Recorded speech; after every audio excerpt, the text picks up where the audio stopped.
You are listening to Proof Text, a Glossa House podcast exploring Scripture and all things related to it. New episodes are released daily. For more information, check out glossahouse.com and subscribe to our channels on Spotify and YouTube. Welcome and enjoy. Shalom and welcome to another episode of SLA Insights. My name is Dr. Jennifer Noonan, and I want to welcome you as we continue our discussion of vocabulary acquisition. I've talked about the important and even essential role that vocabulary plays in reading fluency. And in previous episodes, I've talked about aspects of knowing a word, what it means to know a word, and different factors that will affect the learning and retention of vocabulary items. So in this episode, I'm going to begin by introducing some practical vocabulary activities, although this week is going to be more of an overview as I talk about the different types of vocabulary learning activities. So more of a general approach today, but what I want to talk about is the heart of vocabulary learning, and that is repetition. The overarching strategy is going to be giving your students the opportunity for repeated retrievals in various contexts and the opportunities to process words from different perspectives. Now, within that, there are two basic approaches, and the two approaches are complementary. They can be used together and probably should be used together. The first approach to vocabulary instruction is what's called direct instruction, and that's going to be conscious, intentional focus on learning. The other, by contrast, is indirect instruction, and by this we mean the incidental learning of vocabulary that happens from context while a student is reading or listening, where the primary focus is on the meaning of the text. They're focused on comprehending the text, but as they're doing so, they're learning or reinforcing vocabulary along the way.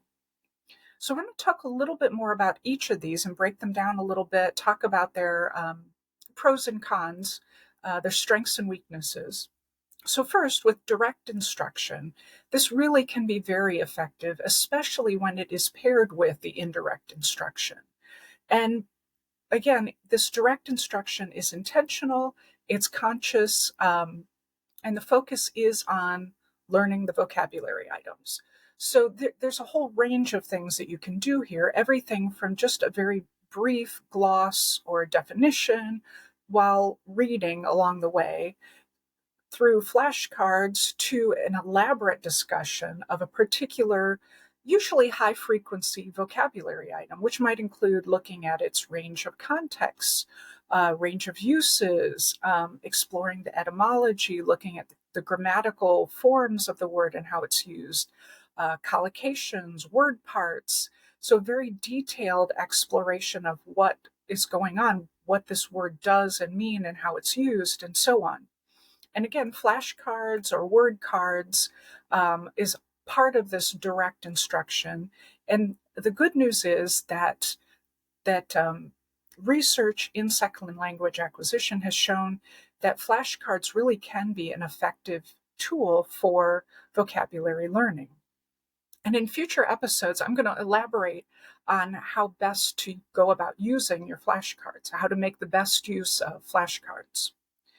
Now, a few of the advantages of direct learning is that unlike other areas of second language learning, like grammar, for example, explicit learning of vocabulary actually is effective. And so what seems to be happening is that when vocabulary items are learned directly and out of context, that information is stored and accessed in a manner that is similar to the existing first language and second language lexical knowledge. In other words, it's made available both implicitly and explicitly.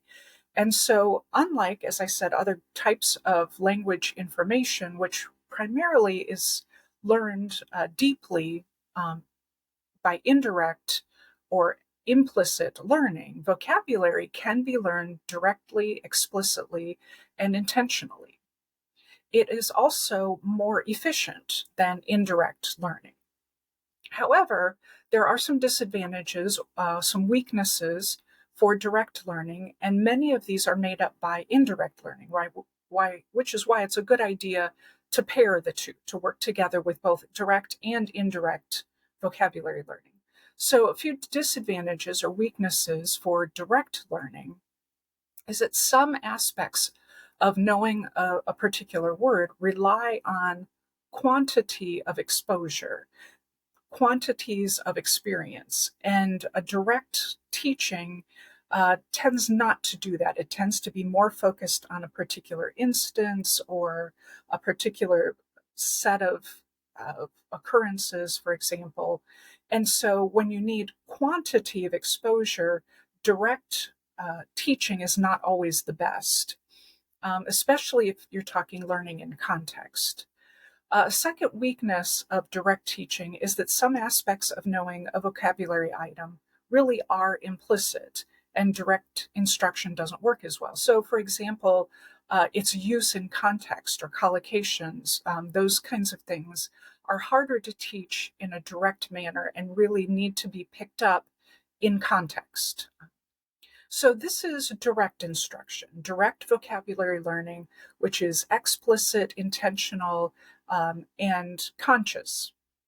By contrast, and as the complement to direct learning, is indirect learning or indirect vocabulary instruction, where the learner picks up unknown vocabulary items or reinforces known vocabulary words incidentally through meaning-focused exposure to the second language. And when I say meaning-focused exposure, I mean they're reading a text for comprehension, and they're reading not looking for vocabulary, not even looking for grammar or anything else. They're reading to understand the passage. And as they're reading, they're picking up vocabulary items along the way. So the focus of the activity is on comprehension, not on grammatical accuracy.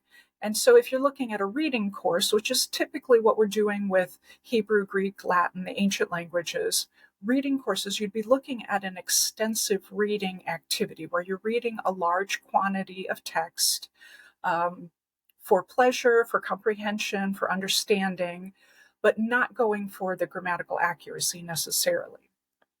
Now, the rule of thumb here is, and I've said this many times before now, that you need to know, the student, the learner, the reader, needs to know 95 to 98% of the running words in the text in order for this to happen. Studies have demonstrated that if students know 9 out of 10 words, that's 90% coverage, then successful guessing from context is not going to work for them. And incidental vocabulary learning is not going to occur.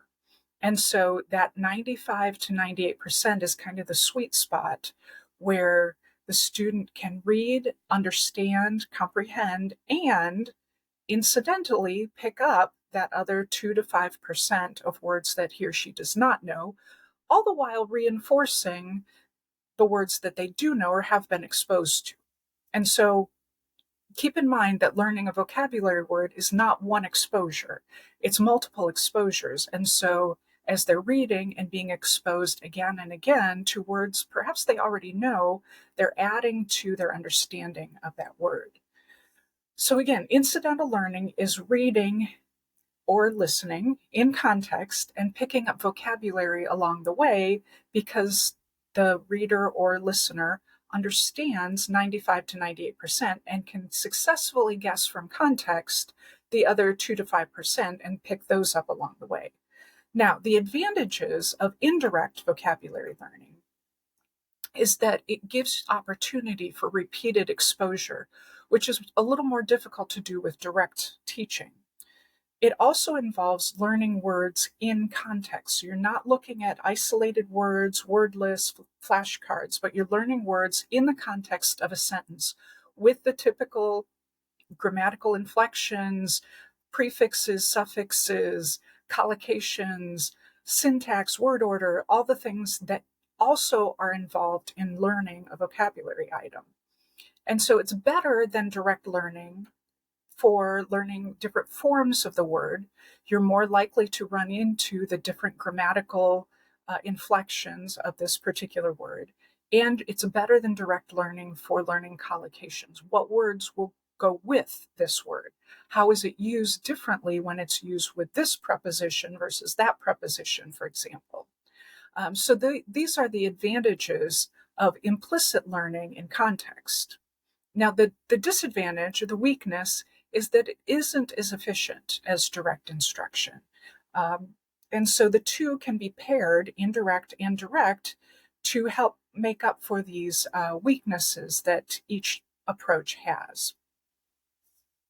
So for today, I'm covering direct vocabulary instruction, which is intentional, conscious, focused, and indirect vocabulary instruction, which is done in the context of a comprehension-based activity where words are reinforced and new words picked up incidentally in the process.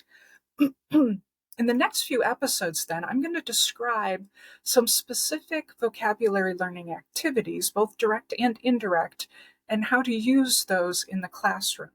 So I hope you can join me for these upcoming episodes. In the meantime, I want you to have a great week.